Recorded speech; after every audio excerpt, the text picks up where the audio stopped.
Well, let's go ahead and get started. Welcome everyone to our fifth episode, our fifth episode of Remote Strong, Managing a Virtual Workforce. And today we're going to be talking about empowering your team with a decision matrix or a decision tree.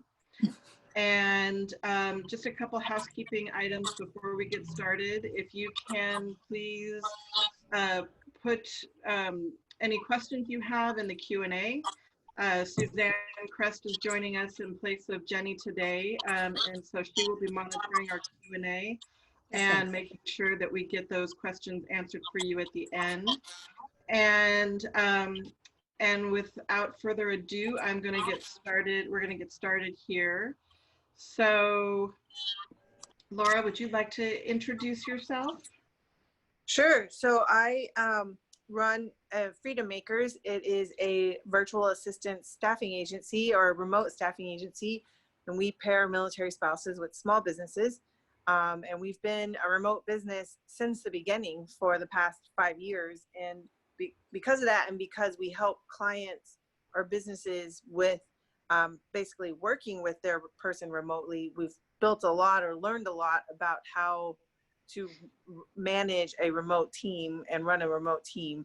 And so that's sort of where my expertise comes in.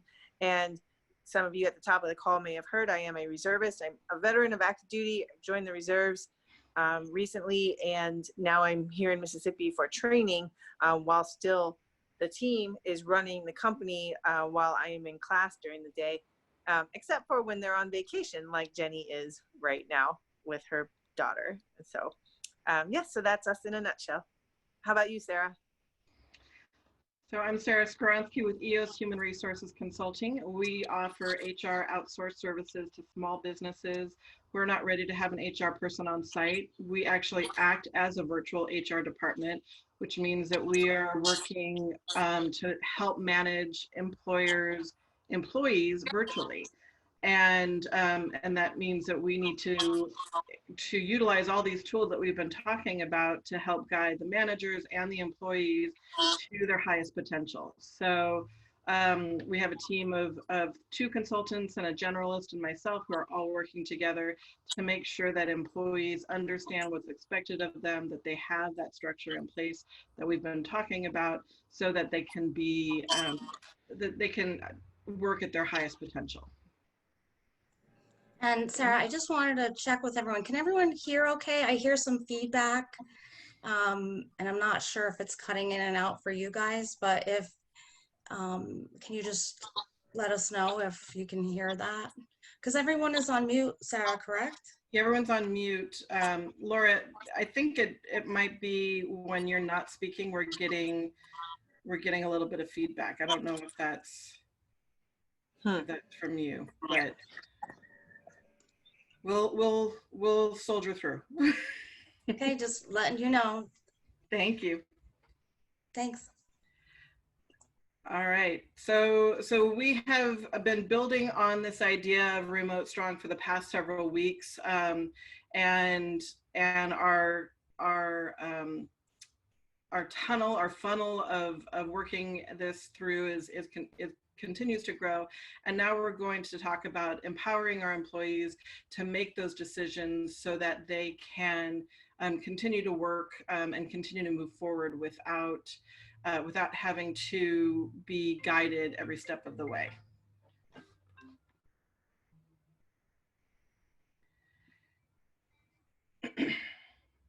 And so previously we talked about lanes of responsibility and levels of authority, and so that really dovetails right into what we're talking about today, because once you have those lanes and those levels, we need to know what do we do with them, and how can we best utilize our employees to go out and take action and continue to move forward.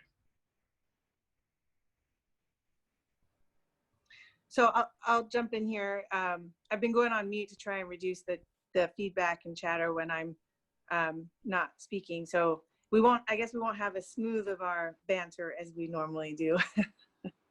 But that's part of, right, adapting and overcoming. And sometimes with a remote team, you don't always have the best connection. But when we set out to outline our plan for sharing how to run and create and manage a strong remote team, one of the things we started talking about was how do you create decisions or sort of roadmaps for decisions. And I kept saying decision matrix. This is the problem when you use someone who's, I feel like every time I learn a foreign language, I lose English words. And so I was saying decision matrix, I meant decision tree. It all works. It's whatever works best for you. So we're going to talk about decision trees here, but decision matrices are not that different. It's just a question of how you want to present that to your team. But what is a decision tree? And we have a funny example for you on the next slide. And that is, should you eat bacon? And you can see there's sort of this upside down tree, if you will. And basically in this one that's funny, it's like, should you eat bacon? Do you want to feel like angels are frolicking on your taste buds? If yes, then eat bacon. If not, that must mean you've never tasted bacon and therefore you should eat it. If you have, but you think you are afraid that bacon will kill you, then we ask if you are a coward, and if you are not, then you should eat bacon. If you are, then you should eat bacon because it will toughen you up.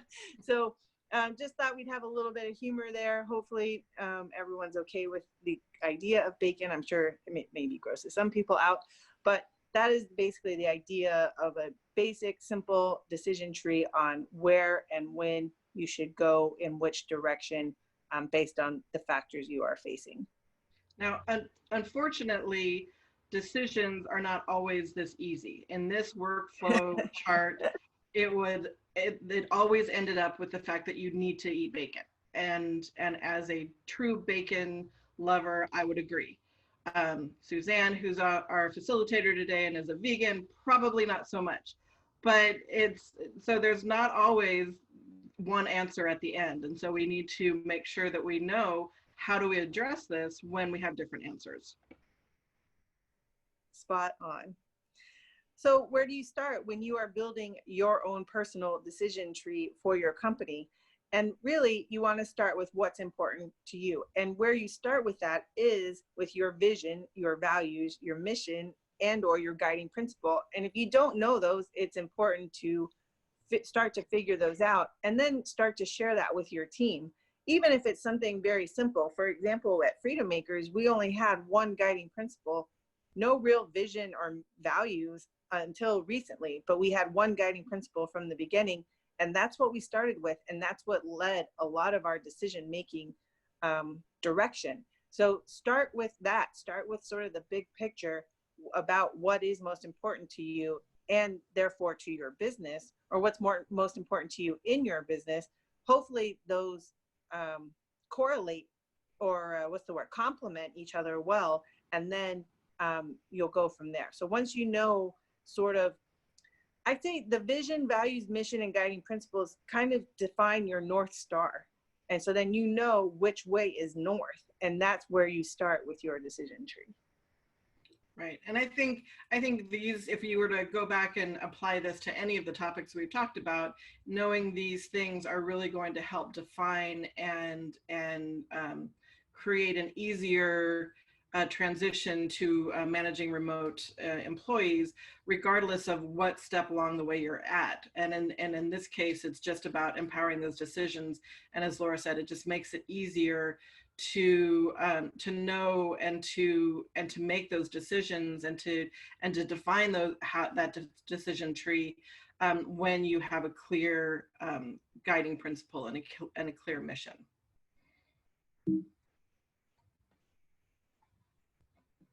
So then once you have your North Star, then you start to lay the groundwork. I heard a great analogy today, and that was, what are the two things you need to use a map? One, you need to know where you are, and two, you need to know where you're going. So when we're working on the vision and the values, that's knowing where you're going. When you're laying the groundwork, that's knowing where you are. And so in this case, laying the groundwork is letting them know what is the purpose for whatever project or responsibility or program that you are wanting them to take over and make decisions regarding. They need to know what that purpose is. They need to know how important that project or program is. And they need to know what your expectations are. Are you wanting this to be, let's just use a holiday party as an example. Are you wanting this to be the blowout, must go to scene of your city that's going to make the front page news? Or do you want something simple with just your employees and maybe a few vendors?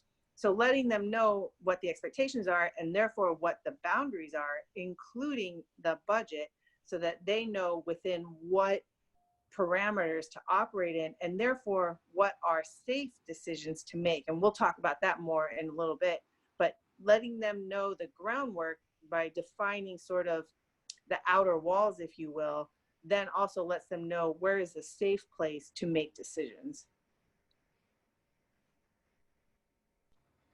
Oh, you don't have anything to add? I don't have anything to add. You said it all. I've also noticed, so as I mentioned, I'm going through a course here at Keesler Air Force Base, and my instructor has a very engaging cadence, and I find myself in talking with anyone that I am copying his cadence. And so if you've noticed that, I feel like I'm speaking differently. I feel like I'm channeling him right now, which is, I think, a major compliment to him. But if you're, I guess maybe it really only be Sarah that's noticing a difference in my cadence. So what about mistakes? So we, anytime we make decisions, even as business owners, we make mistakes. I make mistakes all the time, and sometimes it can be a real setback, and sometimes it's just a learning experience and we move on.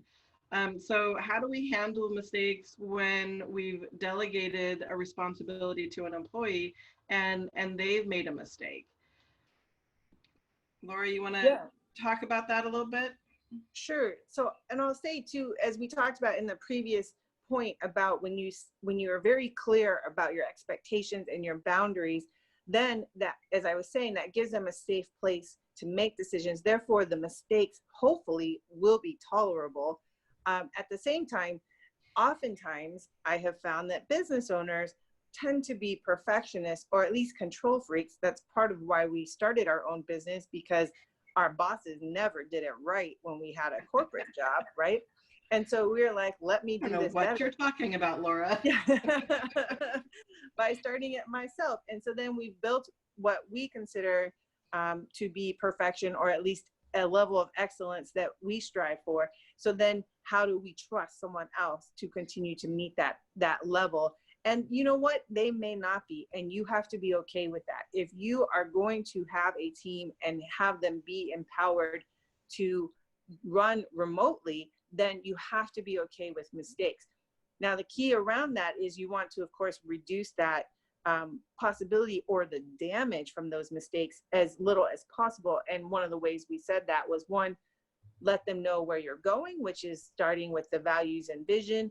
Let them know what the ground rules are by setting the priority and expectations and boundaries. But then, of course, have a little bit of wiggle room. And so I think in some of our examples that you and I discussed is, if you're going to give them access to a credit card or debit card, you can reduce the maximum amount they're allowed to spend. It doesn't have to be the same as you, right? So maybe your card, I think you can do it as little as $200 or something, where you can set a limit on their debit or credit card. Therefore, that's what I mean by wiggle room. So if they make a mistake, it will be a $200 mistake versus a $50,000 mistake if you give them sort of a full access to a company credit card. So that's what I mean by setting wiggle room.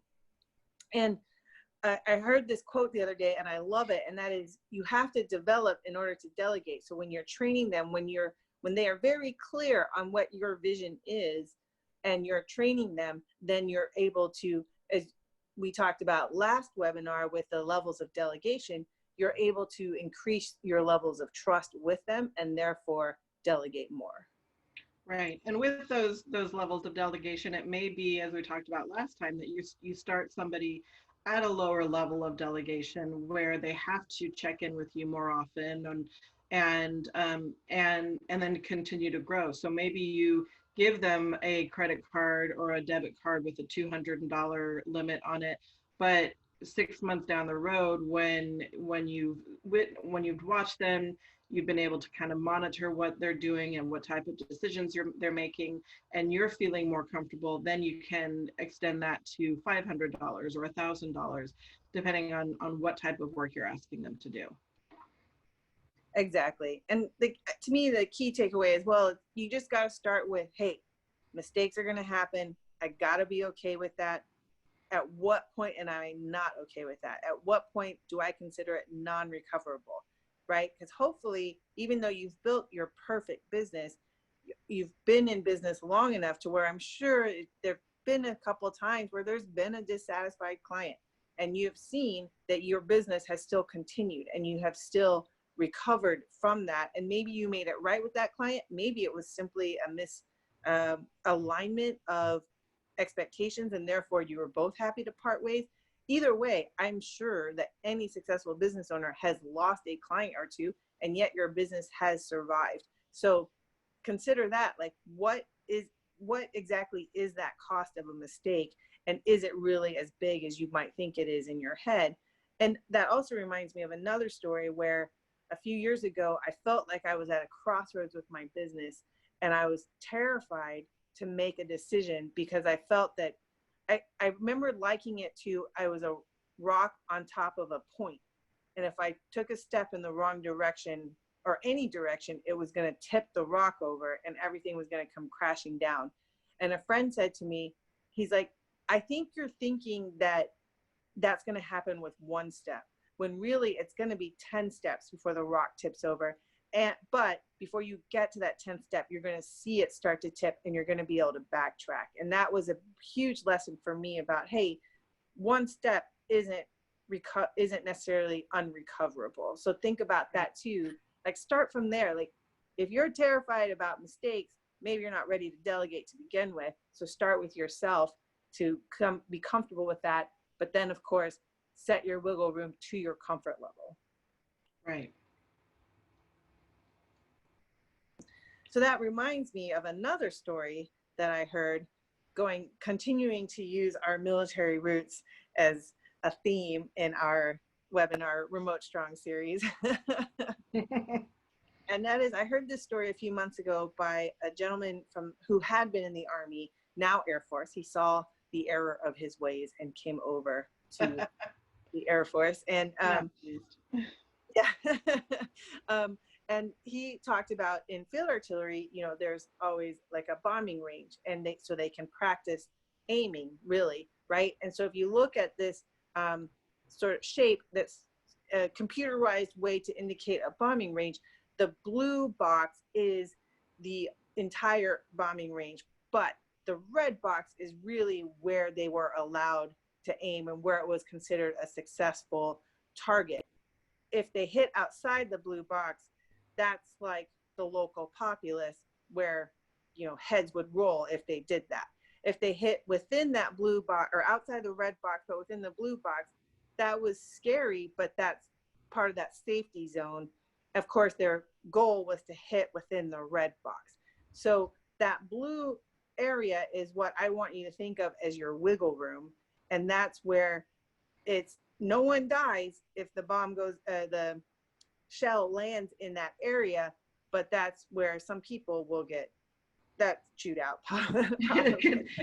It'll be uncomfortable if it's in the blue area. Right. If it's in the red area, you're on target, but the blue area is uncomfortable, but not insurmountable. Exactly. So that is the image for you for your wiggle room, where it's not going to devastate your business if they land something there, but you would feel more comfortable if they landed in the red area. Right. Okay, so now you have your framework. You've got your starting point, which is your vision and your values. You've got your groundwork, which is where you're going with the boundaries and expectations and purpose and priority. And then you've got your wiggle room, sort of like your padding, if you will. Where do we go from there? And so here was another image that I thought was really powerful in the sense of, even if you don't necessarily want to have a specific decision tree, like whether or not you should eat bacon and all the factors you need to go through, because one of the many things I've learned about business owners, myself included, is that if it requires a lot of thinking to write it down, I'm just not going to do it, right? And that might be why when none of us have decision trees for our team, because that just requires a lot of thinking. And so here's maybe a quick, fast and dirty way to get started. So on the y-axis, we have what is the impact of this decision. So basically, how bad is it going to hurt if we make a wrong decision? So how close to the edge of that blue box are we getting on this one, or beyond that blue box on the edge? So, and then the x-axis is how confident are you that this is the right decision? So on the left side, you're not very confident at all. On the right side, you know this is a very easy decision. So you may want to offer this guidance to your team that if they have high confidence, so they're on the far right, that it is the right decision, and they know the impact if they're wrong will be minimal, so they're on the low side of the y-axis, then they can make the decision themselves, move forward, be done with it, right? If they have low confidence, so they're on the left side of the square, and they know that the decision will have a big impact, so they're high up, then that's when they need to come to you, maybe have a team meeting, discuss it, collaborate, come up with a plan to go forward together. And then if they're in the middle, basically say, hey, just want to do a smell check, see what your thoughts are before moving forward. So this is sort of like a quick down and dirty way to organize how people can decide where they're at with making decisions on your behalf. And there's a lot of different, I mean, this can be applied to almost any kind of decision. And when we were talking about this, and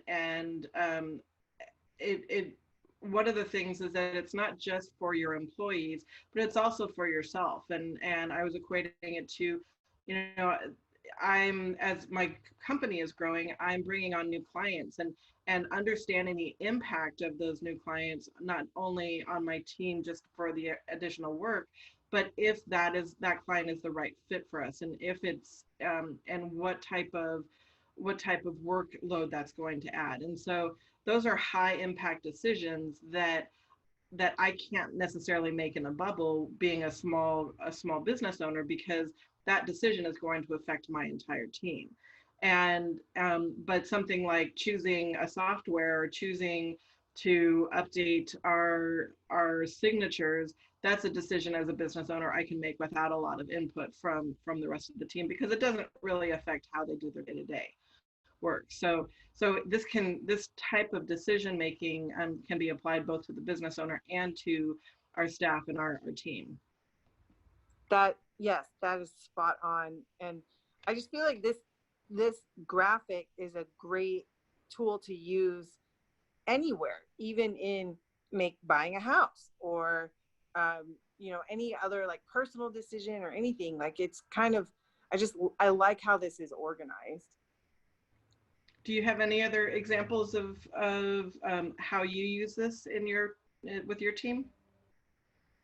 I think, oh yes. So in our case, well, in this, I wanted to share this as well, in that it could be sort of two sides of one coin, if you will, or even sort of a Russian nesting doll as far as decisions, right? So in our business, our salespeople are authorized to really kind of choose pricing, but more importantly, sort of, we offer a setup fee. And sometimes our salespeople will choose to waive that setup fee.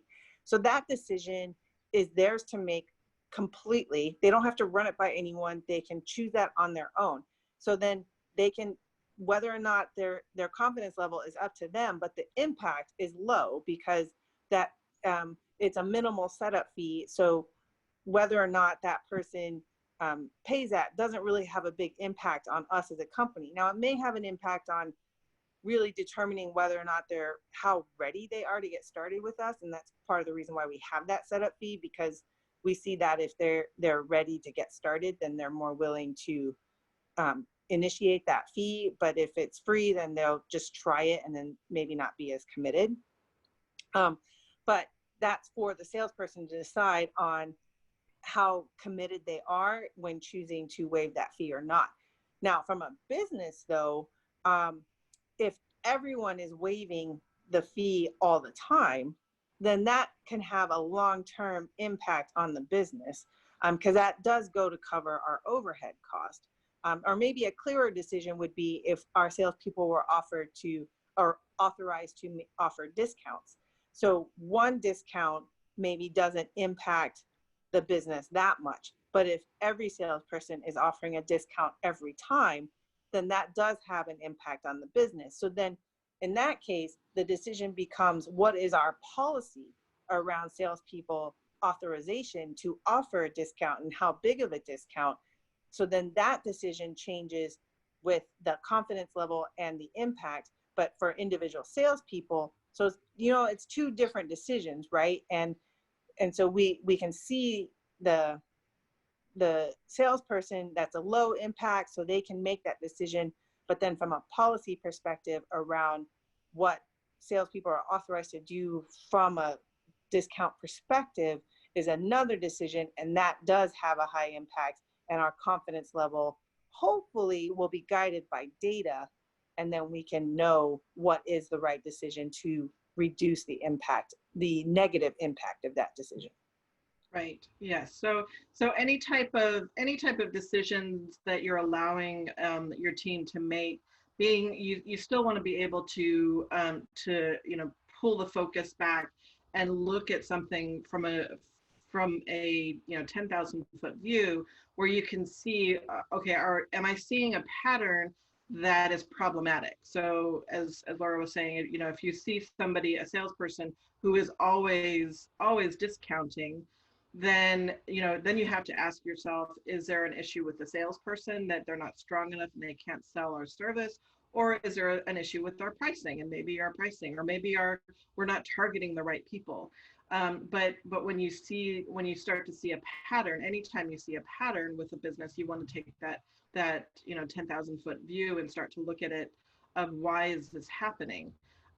So you don't want to, I guess what I'm trying to say is, you don't want to necessarily you want to give people the authority to make these decisions, but not in a complete vacuum where you're not able to see what effect those decisions might have in the big picture. Yes, spot on.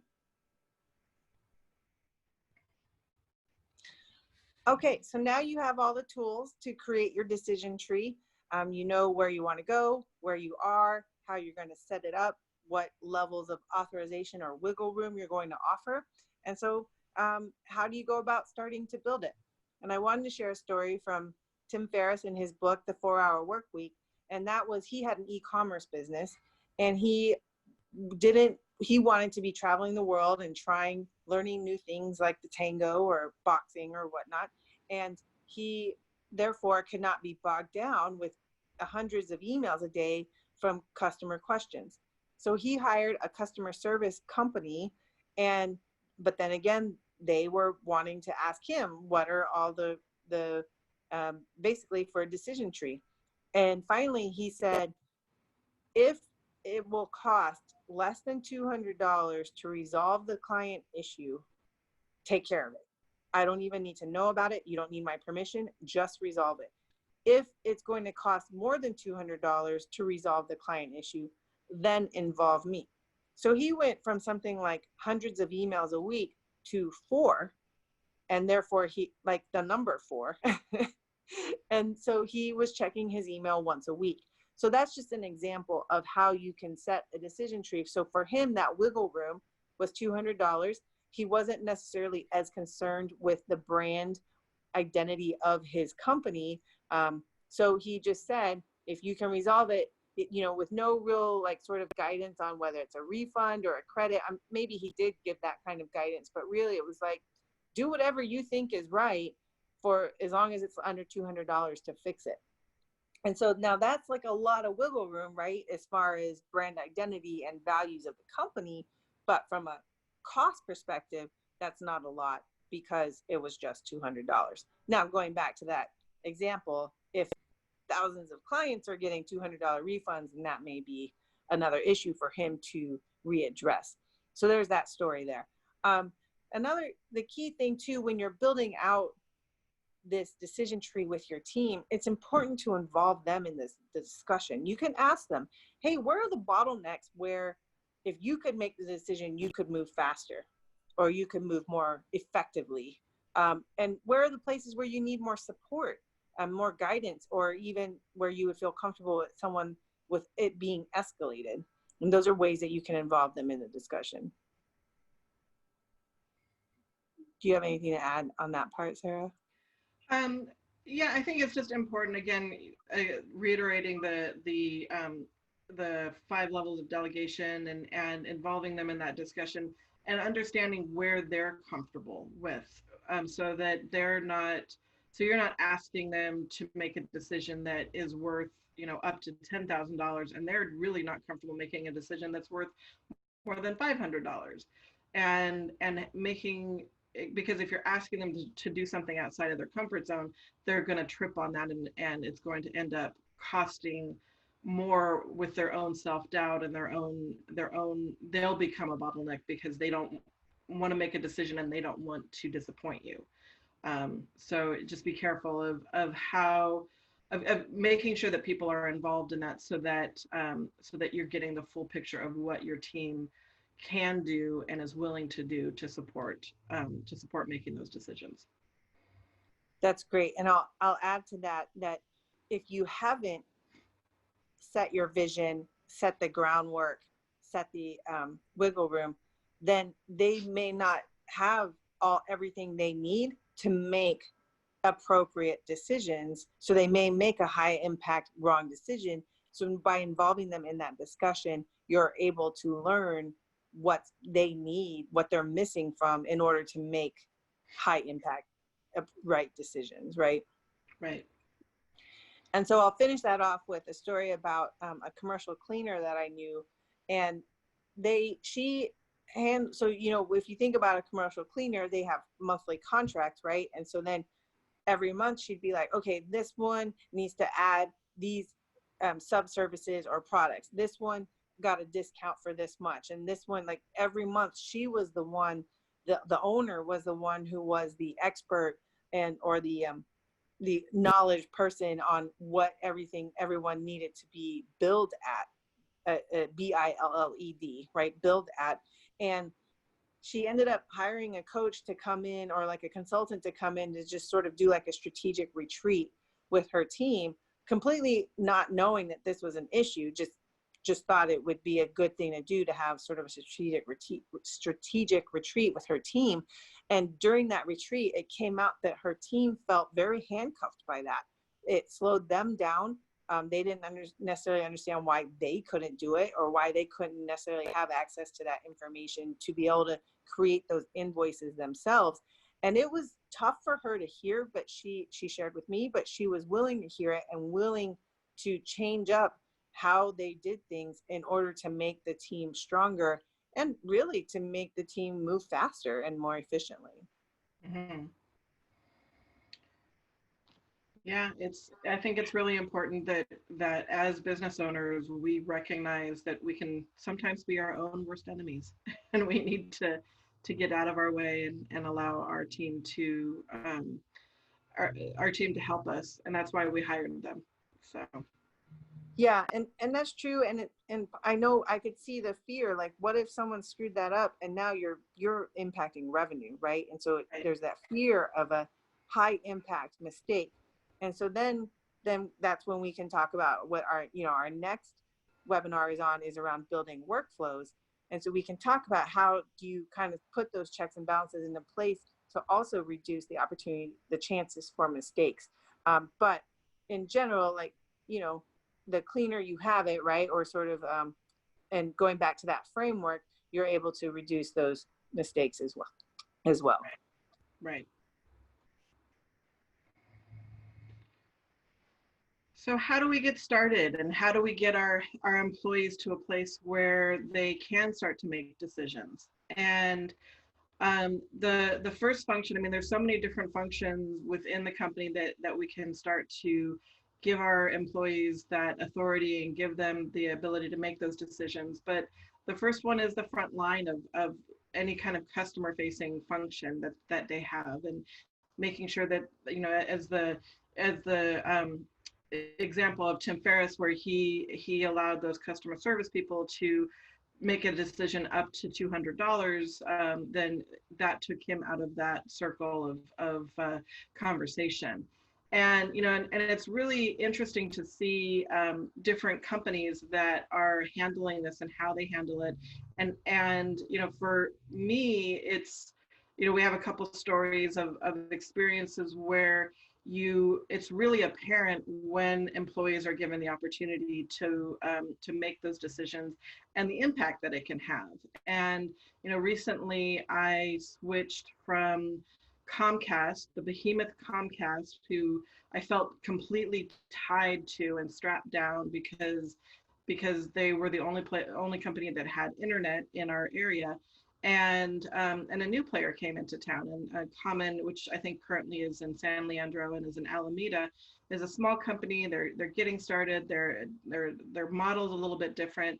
But anytime I would call Comcast with the problem, they would have issues with internet, or something would go down, and I would call, and they would, if I could get them to even offer to give me a discount or a refund for something, they almost like took it down to the minute of how much time I was without service. And that was usually after several calls and after being escalated to a supervisor. And then they would begrudgingly do it like I was so inconvenient to them. And so in January, when I switched over, and I was, you know, a little hesitant because, you know, Common's new, but I've had a couple problems there. You know, they don't have the line stable as much as Comcast does, obviously, but every time I've called, they've been very, you know, very apologetic, very open to helping me. They've offered to give me discounts. And most recently, they had a problem with some piece of equipment where we were having problems. I think even on one of my webinars, I lost access to the webinar in the middle of the webinar. And when I called them and I told them this, they said, well, you know, what can we do? And immediately, without any hesitation, they gave me a month credit. Without any hesitation, I knew that this company had given their employees had empowered their employees to be able to go out and make things right with the clients.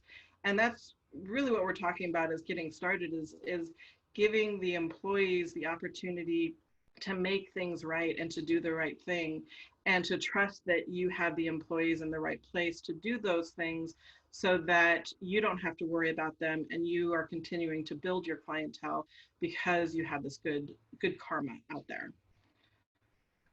Yes, I'll add to that. So it's not, I just want to point out or stress that it's not that we're saying, hey, you know, we should be getting discounts or whatnot, but it's more, right. It's more that Commons employees are empowered to, exactly what you said, make it right. And they don't have to escalate it. They don't have a super detailed decision tree. They know what they can, they have the power to make a decision, to make it right in whatever way that they feel is fit. I'm sure, of course, they have some boundaries, but the boundaries are pretty open, right? Right. And right. and the thing is that just reflects their values, their vision, right? And it reflects, they know, I'm sure they know where their boundaries are. Whereas Comcast, they probably, not to pick on them per se, but I'm guessing they don't necessarily know what the values and vision, but rather only know their specific decision tree. Like they probably have a super complicated decision tree, and therefore they have to escalate things, which slows their response. Right. And so that's why we're recommending that when you're starting to decide on, or figuring out where to start for making your decision tree or your decision matrix, start with customer facing functions, because that's where you're going to have the fastest impact, going back to that impact slide or graph. And that's where you can you know, make those fastest impact, with presumably low impact, or low impact if it's a wrong decision, but high impact if it's a good decision, right? Right. And you know, even in the Common Comcast example, we're talking about a month of service, so we're talking about less than $50 on either side, and where that's a very low cost decision that had high impact for me.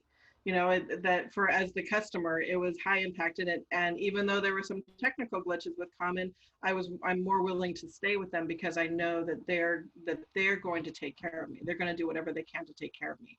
I never got that feeling with Comcast. And again, not to pick on them, but it's just too easy sometimes. Right, exactly. Yeah. So low impact to Common, high impact to the customer. And that's why we're suggesting that this is where you should start with empowering your team. And so the example that I have is last year I was flying on United and they put my bags on the flight after me. And I was not aware of that until after I landed. And, the flight after me was coming in an hour later. So honestly, the logical thing to do was just to wait for my bags to come an hour later, rather than waiting a day or two or longer for them to deliver it to my house in the East Bay. This was at San Francisco or SFO, which for those of you watching from non-Bay Area, that can be as long as an hour to an hour and a half drive in traffic. And if they're trying to deliver multiple bags, that could take a very long time. So of course, the easy and obvious decision was to just sit there and wait for an hour for my bags. Now, this was a red-eye flight, so this was something like 7 or 8 a.m. in the morning when I landed, and therefore the bags were going to come at 8 or 9. I can't remember exactly what time it was. And of course, like I said, the logical thing I knew immediately was to simply wait. Now, they also said, go to the baggage claim agent and let them know or check in with them or whatnot. So I did. And of course, they also knew that the logical thing was to simply wait. And they suggested that. Now, for context, United, at least my understanding, that United does not have very good employee relations. And you can see that in their brand because it's pretty obvious that United employees don't really care about the customers. And this was very clear when this happened because they were like, why don't you just wait? They were like didn't even offer it as a suggestion or, oh, we're so sorry about the inconvenience. The easiest thing is probably to wait. How about can we offer you a bottle of water or like a bag of pretzels while you wait? Nothing. They were like, yeah, just wait. Just, it was like, they didn't even care. They were like, duh, the obvious thing to do is just wait and just deal with it. And as a business owner, I was just really blown away by how much they just didn't care really. They were like, yeah, just wait. And like I said, it's not that I wanted a bottle of water or like a bag of pretzels or anything. I just thought, man, like maybe at least try to pretend you're sorry at the inconvenience, but they were just like, yeah, whatever. And so, so that's what I think the common theme in both of these stories is that you can make low impact, you can empower your employees to make low impact decisions that are high impact to the customer and therefore reinforce your values and your brand identity, or you can hurt your brand identity by limiting the decisions that your employees are allowed to make, and therefore it becomes a culture of not making decisions. Right. And again, just to reiterate that, the things we're talking about these aren't even high cost things. I mean, giving you a bottle of water or just saying sorry. It's amazing how making sure that within your culture and within your vision is, owning when you do make a mistake and making sure that people are making those type of decisions to address it appropriately and to acknowledge that something happened rather than blowing it off. I think that's something that's important as well. Right. And I'll add, I brought up to them, I'm like, can I get a water or a bagel or like something, and they were like, you want a water? That's literally what she said. And she's like, well, there's a vending machine around the corner. That's literally what she said. Like, it didn't even occur to her that it's not so much that I wanted it, right? I just try and look sorry kind of thing, you know. I wanted her And I to know that, to ask you. yeah, and I said, you know, just as a business owner, when I inconvenience a client, I try to offer something to make up for that inconvenience. That's all I'm asking for. And there are two of them, and they literally scoffed at me. They were like, and I was like, okay. So anyway, I do not, yeah. So obviously they need our my opinions on United are probably pretty clear, right? But anyways, I was kind of blown by that. So, all right. All right. So this kind of, we were already alluding to this, right? But it becomes a reinforcing. We've talked about this in previous webinars too.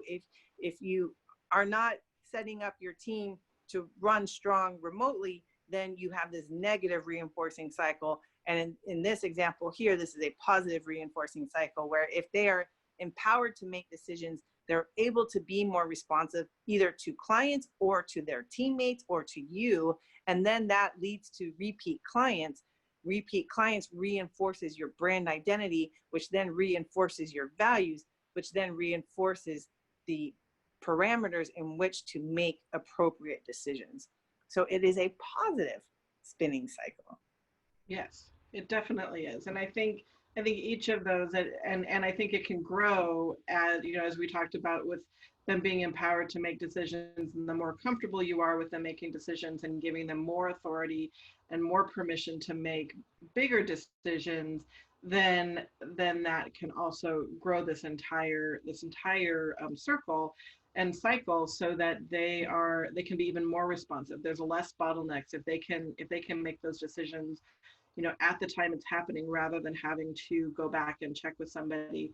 You cut down on that bottleneck. You create more contentment with your clients, so that they want to continue working with you, and then you become known for that, and it continues to grow that cycle.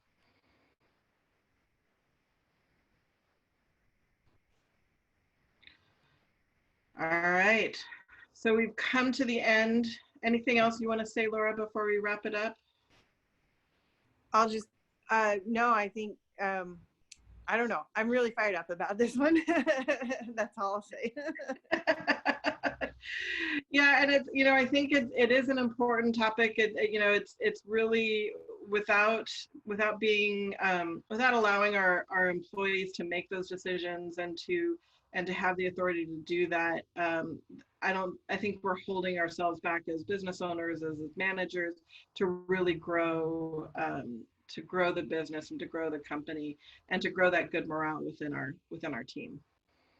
Yes, and I'll finish by saying, you know, the title of this is empowering your team with a decision matrix. And so kind of the takeaway is you can get as specific as you want in that matrix or that tree, or as general as you want, like we shared in that matrix or that tree. And hopefully we at least gave you that framework with where to start, you know, where to lay the groundwork and your wiggle room. So we've given you that framework so that you can start to build your tree in ways that make sense for you. All right. And as we have in the past, we do have some offerings for you. EOS HR is continuing to do our pandemic policy package. This is for employers who are, especially employers who are getting ready to have their employees come back to work. This is based on the Family First Coronavirus Response Act, or the FFCRA, and helps you to create and implement the policies for the emergency paid sick leave, the emergency family medical leave, and make sure you have all the requirements for that.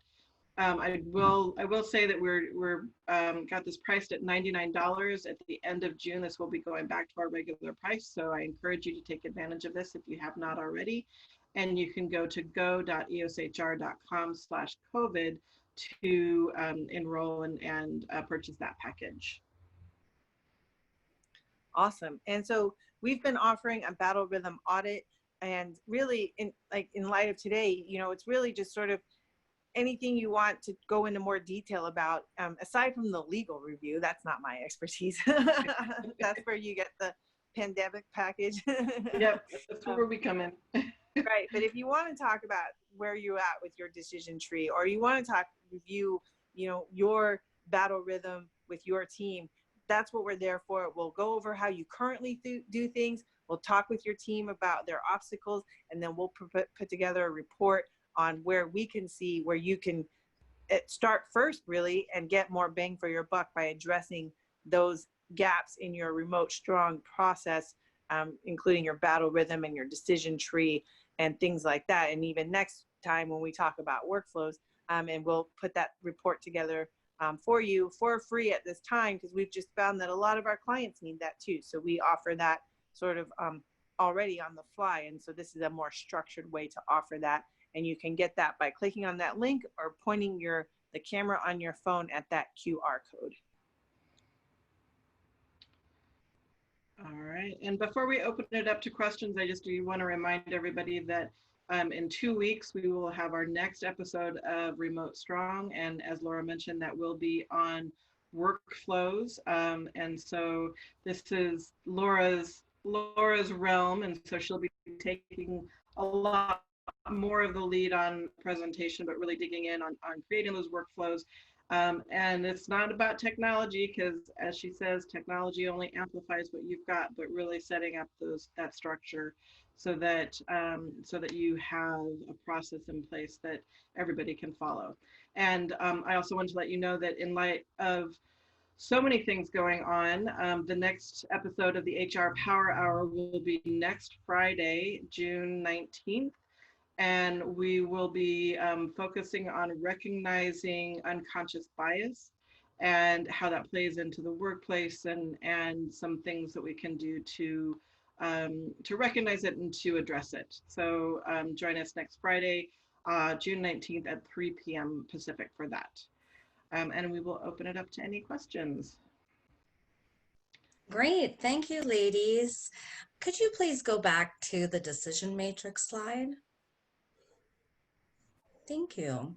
So Wade's question is a good one. So in the blue section, and you have an employee that has higher confidence, even though it's not a huge impact, he's asking if there needs to be an after the decision communication / notification component.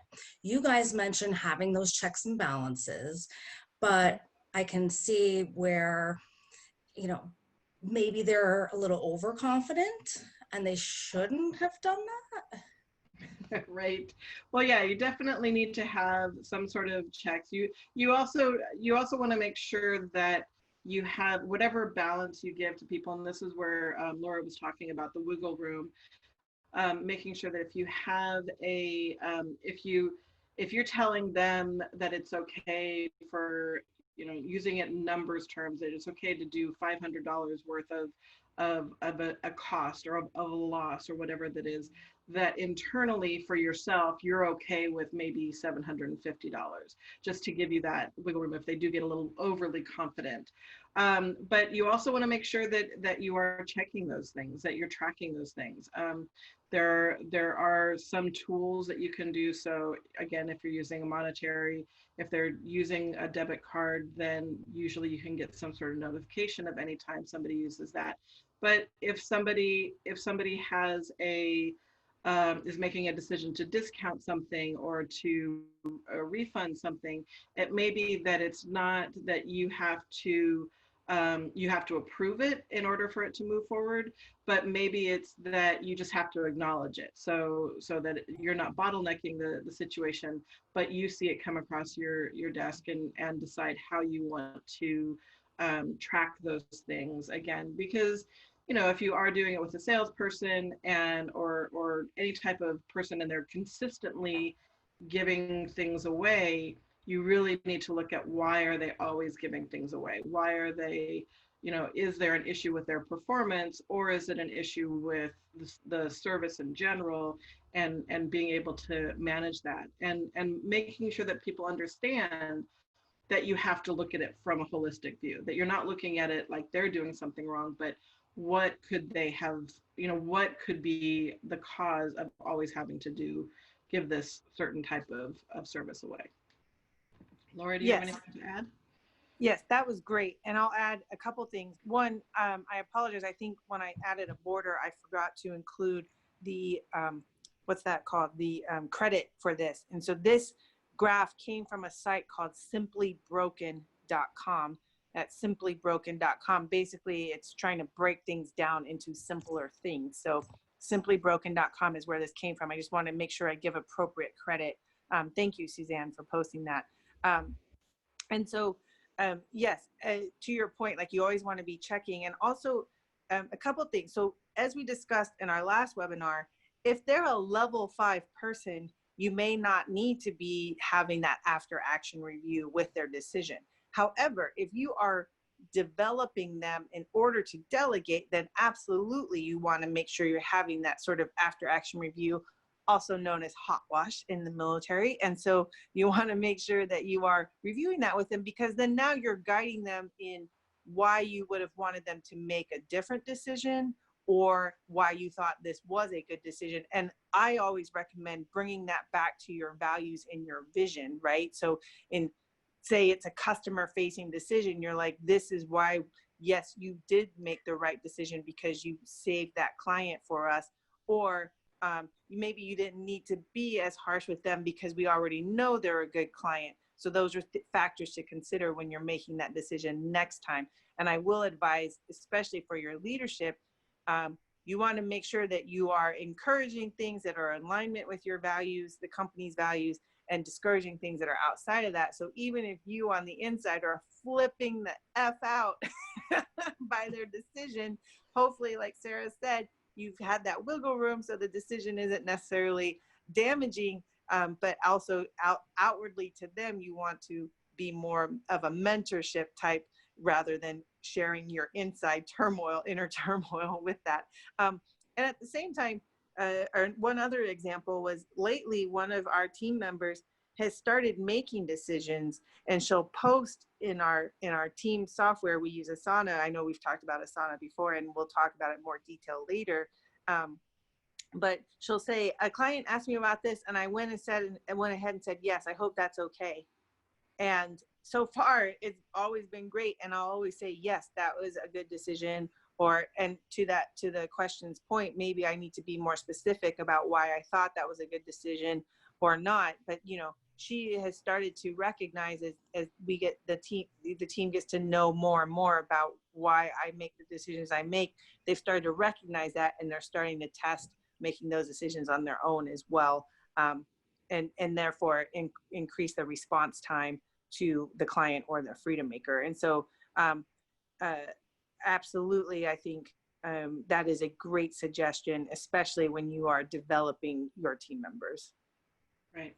And I just want to add really quickly that I know we're cutting close on time here, but I was reading a blog today, and it was actually about you know, what makes a bad boss, and it had a list of things, and one of the items on there was, you know, empowering people to do things, and then when you do it, yelling at them about it because it's not exactly how you would have done it. And so it really is, you know, if an employee did not make the decision that you would have liked, but you had given them the authority to make that decision, it's important to approach it as a mentor and explain to them why that wasn't the right decision, and not to belittle them, because then they're not going to make any decisions going forward. And the whole point of this is to teach them so that they can continue to grow and you can continue to delegate to them.